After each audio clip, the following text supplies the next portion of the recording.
General Miral হক এবং মহিউদ্দিন চৌধুরীর নেতৃত্বে শ্রমিক রাজনীতি হয়েছে, শ্রমিক সংগঠন হয়েছে।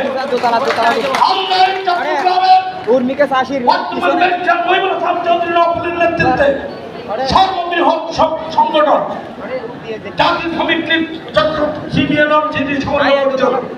আমাদের সাথে 45টা রেজিস্টার সংগঠন আছে। আজকে শ্রমিক নেতার কোনো অভাব নাই।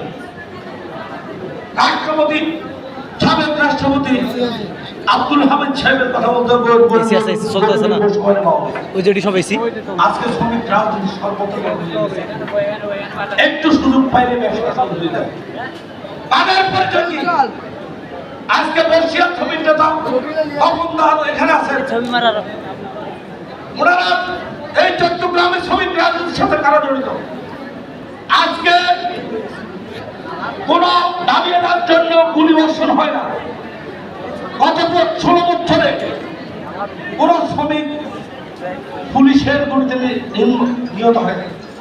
আজকে শ্রমিক এবং মালিক পক্ষ সরকারের উদ্যোগের কারণে অতীতে আমরা দেখেছি ঈদের 1 সপ্তাহ আগে বলবো যে আমরা বিজিএমই চেম্বারের সাথে বলবো, মালিক সমিতির সাথে বলবো।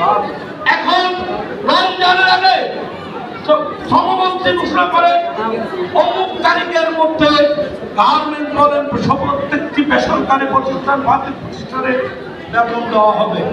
কারণ মালিক, সরকার, শ্রমিক ঐক্যবদ্ধভাবে আলোচনার মধ্য দিয়ে আজকে সেই সিদ্ধান্তগুলো সঠিক নেতৃত্বের মাধ্যমে হচ্ছে।